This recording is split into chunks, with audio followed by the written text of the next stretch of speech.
en charge, bien entendu, de fournir des devis contradictoires. Alors, bien entendu, par rapport à tout ça, nous invitons des personnes de bonne volonté donc, à nous aider, notamment des architectes ou des financiers, donc à nous rejoindre. Et puis, lorsque nous aurons ces chiffres, pouvoir travailler un petit peu en commun, de partager les idées et les propositions. Alors, bien entendu, maintenant, ce qui est important, c'est qu'on va vous demander donc, de valider cette motion, donc validation non levée. Donc, qui est-ce qui est pour? Donc, pour la motion, c'est-à-dire de refuser de participer. Voilà.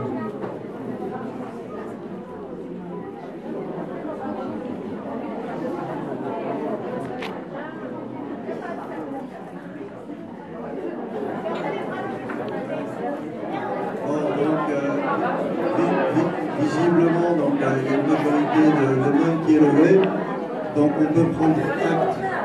Voilà, on va même figer sur le bon, figer numériquement les mains levées. Merci de garder encore quelques secondes les mains en l'air.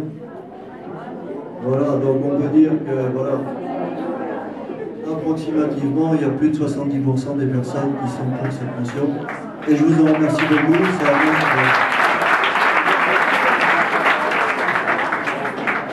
Ça montre la confiance que vous nous donnez. Voilà, monsieur Alaoui veut dire. Moi, je voudrais revenir à un point, c'est-à-dire que la commission de la matière est bien. C'est vrai qu'il faut travailler en dialogue, il faut être deux, il faut dialoguer, il faut avoir les idées, mais il faut qu'on vous montre aussi quelles sont les autres pistes qui ont été élaborées pour arriver à conclure que c'est la seule solution. Quelles sont les autres pistes? Et quel est le coût de chaque piste? Et pourquoi faire valoir une et par rapport à l'autre? Et quel serait le coût si on va évoluer vers l'évolution toboggan? Et non pas venir avec une seule proposition. Je pense que ça c'est important. Un deuxième point, c'est que dans cette transparence, d'ailleurs on l'a toujours dit, nous à l'UCPE, c'est que ça fait des années qu'on demande à l'agence une visibilité. Et qui dit visibilité, c'est pas sur un an. Or, à aujourd'hui, on n'a aucune garantie. Je dis bien aucune garantie, et je crois que M. le Président pourrait le témoigner, on n'a aucune garantie sur demain ou l'année prochaine. On gère le jour au jour. Donc, rien ne garantit, quelles que soient les propositions faites, que ça va aboutir. Puisqu'il n'y a pas de visibilité ni à court terme, ni à moyen terme.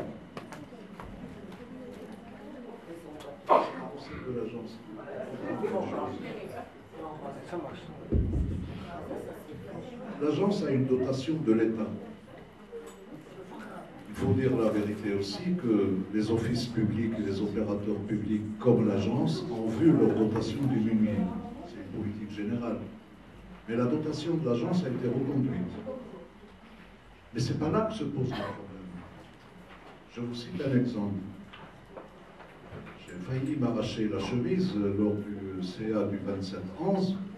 Ils nous ont présenté des fiches sur des projets immobiliers, avec des projets quantifiés.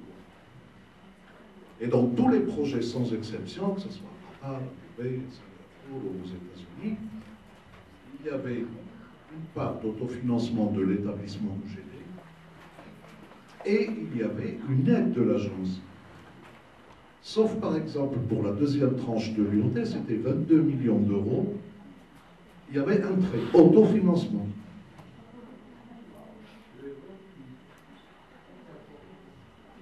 La leçon à retirer de ça, c'est que ça n'est pas que l'agence n'a pas les moyens de rénover à venir, mais l'agence ne pratique pas l'équité dans la distribution de ses moyens. C'est ça ce que je n'ai jamais cessé de demander. On ne leur demande pas un budget extraordinaire pour le faire, et ils font des trucs luxueux en Chine pour des raisons de concurrence ou autres, et ils considèrent que le réseau Maroc étant le plus gros réseau français à l'étranger, c'est de la vie, ils ne font rien.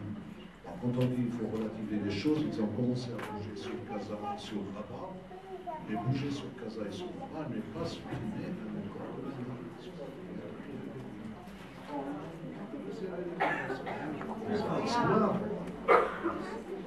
l'agence vient de fermer, si ma mémoire est bonne, 1 ou 2 établissements à Madagascar.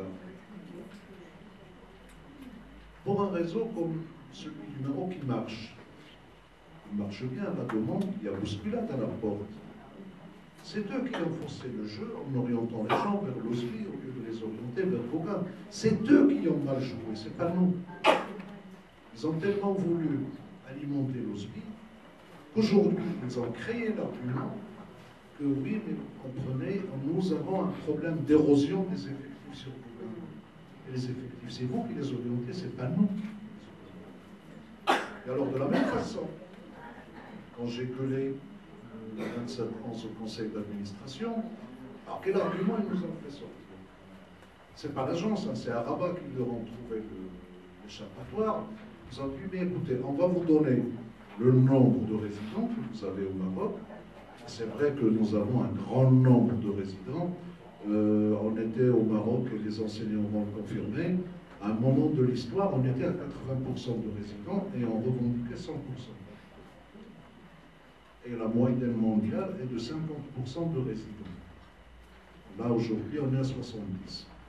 Alors, pour justifier a posteriori cet autofinancement à l'IoT, autofinancement qui veut dire le relèvement des plafonds des frais de scolarité, ils ont trouvé la justification pour me dire, voilà, vous avez au Maroc des résidents qui sont pris à 100% par l'agence, ils sont, je crois, au nombre de 18 ou 28, et vous avez des résidents qui sont partiellement pris en charge par l'agence, et cela peut se traduire en une aide indirecte pour le Maroc, et c'est pour ça qu'on a dit qu'il faut un autofinancement. Vous voyez comment ils procèdent. Et ça, je ne l'invente pas, c'est une fiche technique qui nous a été présentée au conseil d'administration pour vote, où il est écrit noir sur blanc, projet à Casablanca, autofinancement total. Voilà un peu le genre de procédé qui peut renseigner sur le fonctionnement. Tout cela pour vous dire que la fermeture de Gauguin n'est pas une fatalité. Ils peuvent très bien revenir sur la décision parce que l'établissement est viable, parce que ce n'est pas un établissement autonome. Quand vous entendez établissement EGD, Paul Gauguin a le statut d'EGD, mais l'établissement EGD, c'est tout le pôle sud. C'est le lycée Victor Hugo, c'est l'école Renoir, c'est l'école de Gauguin et c'est le collège de Gauguin. Parce qu'à travers le monde, il n'y a que 75 établissements EGD. Ça ne sont pas 75 établissements scolaires, mais 75 pôles. Donc, quand vous prenez Casablanca, c'est un seul établissement EGD qui compte l'IoT, OUE, Londres, Anatole France et 6 écoles primaires. Donc si l'agence fait l'effort de répartir équitablement ses moyens, elle peut très bien faire fonctionner Gauguin. Et de toute façon, l'impression qui se dégage ce soir, c'est que les gens n'acceptent pas l'état de Gauguin. Et je crois qu'il se dégage bien une orientation. Nous ne sommes pas pressés et l'agence peut étaler dans le temps les investissements sur Gauguin. Elle peut l'étaler dans le temps. Et ceci est d'autant plus jouable aujourd'hui que depuis 2009, ils ont augmenté de 12%, et 12% sur une augmentation de 12%, ça a fait, on va calculer sur 3 ans, ça a fait presque 50% pour cette catégorie, parce qu'ils disent qu'ils pratiquent une politique de licitation des frais de scolarité. Ils ont constitué des fonds de réserve, et donc ils ont au mieux de quoi garder Gauguin et même y investir, et au pire de le garder en l'état en étant beaucoup plus. Et aujourd'hui, il prévoit encore des augmentations de 6% sur 2 ans, 6% cette année et 6% l'année prochaine. Et la deuxième année, c'est les frais augmentés de 6%, qui seront augmentés de 6%. Donc, dans la réalité, par rapport aux 2 années, au moins 8% de 10%. Et la deuxième chose, c'est que nous avons vécu la malheureuse particularité l'année dernière d'être augmenté de fois. La grille de février, où on nous a annoncé entre 4,5 et 5%. Et puis, la deuxième fois, quand on a protesté contre les DAI, et ça c'est le mot qui les fâche, ils les ont maquillés, ils les ont intégrés dans les frais de scolarité. Alors si je veux reprendre à travers ça le volet juridique de la chose, rappelez-vous que l'agence a à un moment donné annoncé une politique. Moi, moi, équitablement, je vais préserver les familles qui sont déjà dans le système et on va mettre le fardeau sur les nouveaux enfants.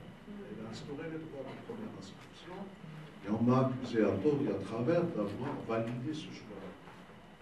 La proposition que j'avais faite, ça n'était pas ce que la directrice AGS a fait. Et donc la directrice a été obligée de revenir sur les droits de première inscription. Il n'y avait même pas d'action en justice. Mais il y avait une menace d'action en justice par deux ou trois familles de Marrakech, et le service juridique de l'agence avait conseillé à la directrice d'abandonner les DPI, les droits de première inscription. Et le calcul qu'ils ont fait, c'est que pour une fois, ils étaient alors super intelligents. Ils se sont dit qu'on va, si on n'arrête pas aujourd'hui les DPI, on va continuer à les encaisser. Si dans 5 ans le procès est gagné, on va être obligé de rembourser si on demande toutes les familles qui ont payé les DPI, elles sont remboursées. Moi je pense que Agadir, ce n'est pas le morceau de l'agence qui peut déséquilibrer l'équilibre mondial et peut très bien garder sous son statut de GD, mais il faut qu'on résiste comme ça.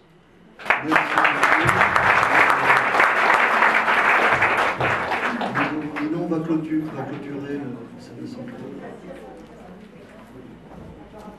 Les actions que vous allez faire par an, au début,